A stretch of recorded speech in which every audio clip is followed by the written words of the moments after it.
परवाच्या दिवशी आमच्या आहोंचा वाढदिवस होता. त्या दिवशी अगदी 7 ते 8 लोकांसाठी घरीच मी पावभाजी तयार केली. प्रत्येकाला इतकी आवडली आणि प्रत्येकजण म्हणत होतं, "काय भारी पावभाजी केली आहे. अशी पावभाजी तर कधी खाल्लीच नव्हती." तर इतकं सगळं माझं कौतुक झाल्यावर रेसिपी तुमच्यासोबत शेअर केलीच पाहिजे, नाही का? चला तर बघूया मी पावभाजी कशी बनवली. त्यासाठी बटाटे, भोपळा, गाजर, बीट आणि टोमॅटो स्वच्छ धुवून त्याची साल काढून ते सगळं मी कट करून घेतलं. बटाटे कट करून पाण्यात ठेवले, जेणेकरून ते काळे पडू नये याकरिता.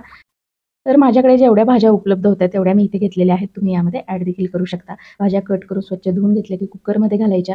त्यामध्ये 1 चमचा तेल, चवीनुसार मीठ आणि 1 ग्लास पाणी घालायचं. कुकरचं झाकण लावायचं. मोठ्या आचेवर 1 शिटी, त्यानंतर मंद आचेवर एक 7 ते 8 मिनिटं भाज्या शिजू दिल्या.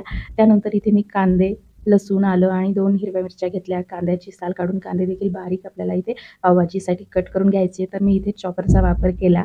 त्यानंतर वाटण्यासाठी इथे मी आलं, लसूण, हिरवी मिरची, त्याचबरोबर लाल मिरच्या गरम पाण्यामध्ये भिजत ठेवल्या होत्या रंगासाठी. तुम्ही इथे काश्मीरी मिरची वापरू शकता, माझ्याकडे नव्हती. त्याचबरोबर कोथिंबीर घालून वाटण तयार केलं. 100 ग्रॅम पनीर छान असं किसून घेतलं. सिक्रेट टिप आहे, पनीर यामध्ये घालतोय आपण, त्यामुळे पावभाजीची चव एक नंबर येते. वाटण तयार झालेलं आहे. कांदा चॉप करून झालेला आहे. त्यानंतर भाज्या मस्त शिजल्या. स्मॅशरच्या सहाय्याने स्मॅश केल्या. आता पावभाजी करण्यासाठी तेल आणि बटर गरम केलं. त्यामध्ये बारीक कट केलेला कांदा घालायचा. कांदा जास्त लाल परतायचा नाहीये. कांदा परतण्यासाठी मीठ देखील घालायचं, म्हणजे कांदा लवकर परतला जातो.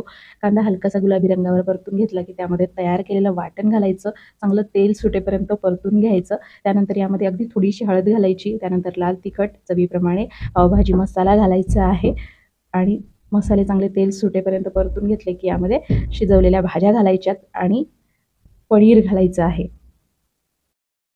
व्यवस्थित सगळं मिक्स केल्यानंतर आवश्यकतेनुसार पाणी घालायचं आहे. चवीनुसार मीठ घालायचं आहे.